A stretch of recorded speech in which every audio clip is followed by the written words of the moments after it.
Tuesday this week. So in that particular conversation, they offered the sum of 60,000 naira that we vehemently rejected. When we left that meeting, we informed them that we don't want to attend any other meeting without commitment from government. At any other meeting they want to call us for, there must be clear-cut commitment, of which they agreed. They invited us for a meeting again today. We deliberated on it, and we felt, okay, as patriotic Nigerians, that we should attend that meeting, thinking that they have the necessary commitments. We went to the meeting again today. To our surprise, there was really no representation from government. There was no substantive ministers in that meeting. They all had representatives without mandates, apart from the Minister of State for Labor, that is actually the conciliator. There was no representation from the federal government. There was no representation from the state government. So technically, they abandoned the meeting. So getting to the meeting, there was nobody to offer anything.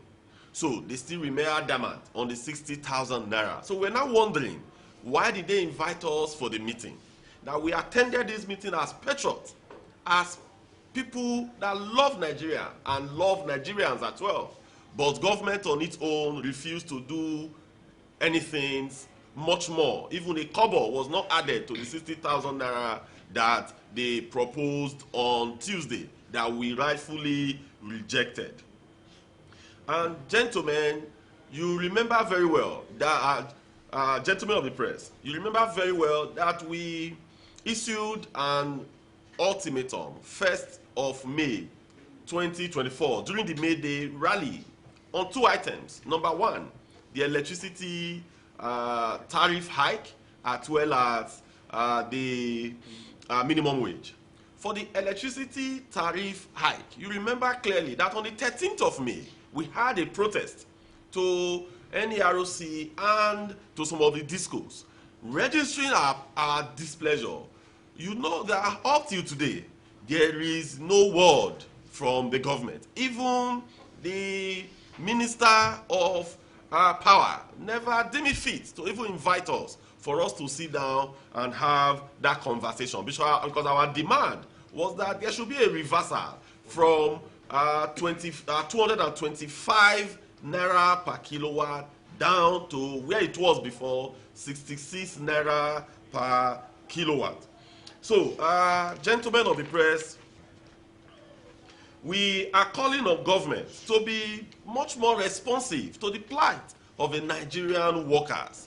We are calling on them that the hardship that we are currently facing is as a result of the policies that were brought about by this government that we felt were not well thought out. And also, what has fed into this that we all know, it's quite obvious.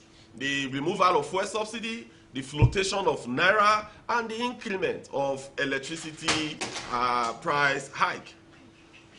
So, gentlemen of the press, if you could remember, we had a meeting, a National Executive Council meeting of the NLC as well as the TUC, where we were further charged that the leadership should take charge and will take all actions to call government to order at the end of the expiration of the ultimatum.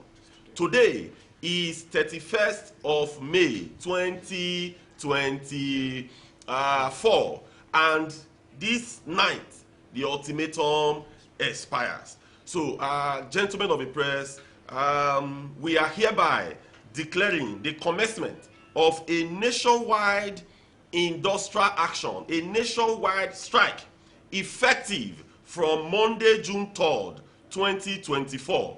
And this strike shall be indefinite.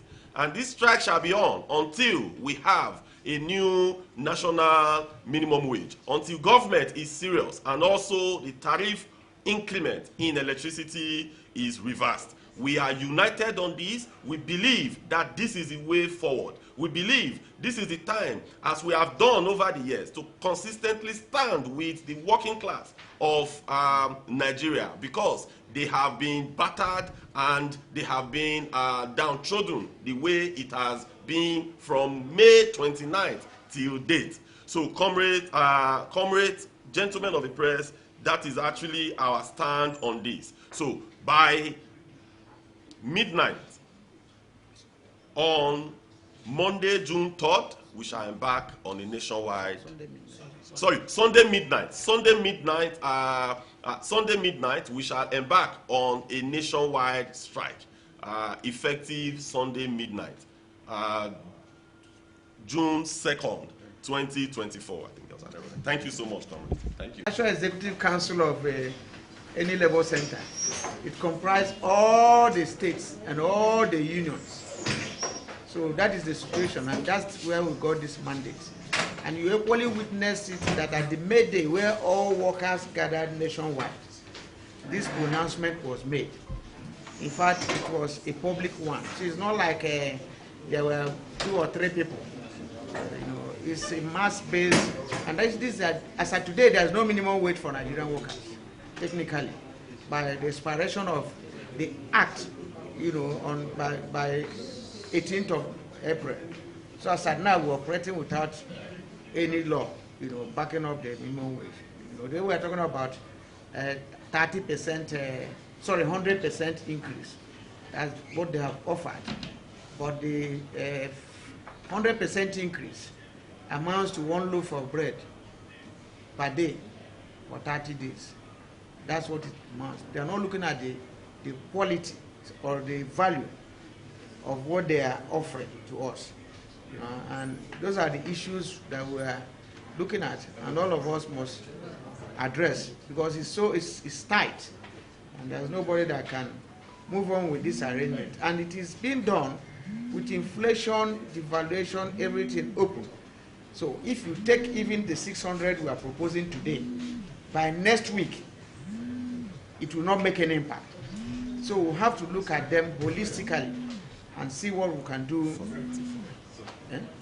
Yes, and see what we can do, to save the working class in Nigeria. So far, of Japan, that had grown to the level of paying wages of workers while on strike. Looking at the global model, the COSATU, as big as they are, equally. The strike we are talking of is when it enters maybe 1 month plus, and the workers will not get their wages. You now start to talk of how to subsidize them to survive. But at that level, it's mostly done by unions. And it's good we understand this. NLC, TUC are being prepared by affiliates.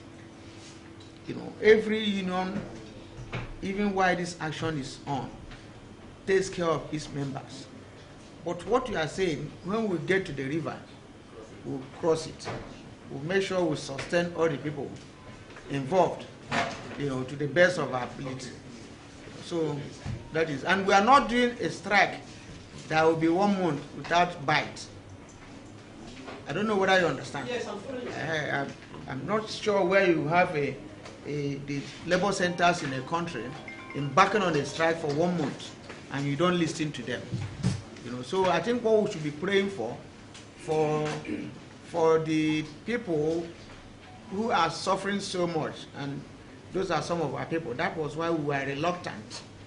That was why we were virtually, telling them, let's find a solution. We in the meeting today, and we told them we have to be here and allow you to go and get mandate. We are ready to sleep here to allow you to get mandate to come back to this meeting. They say no, we should just allow them whenever they get mandate. That it is difficult to see even president, that they don't have access and all that. And then they didn't come out with it. We found ourselves in a helpless situation. So that is where we are now.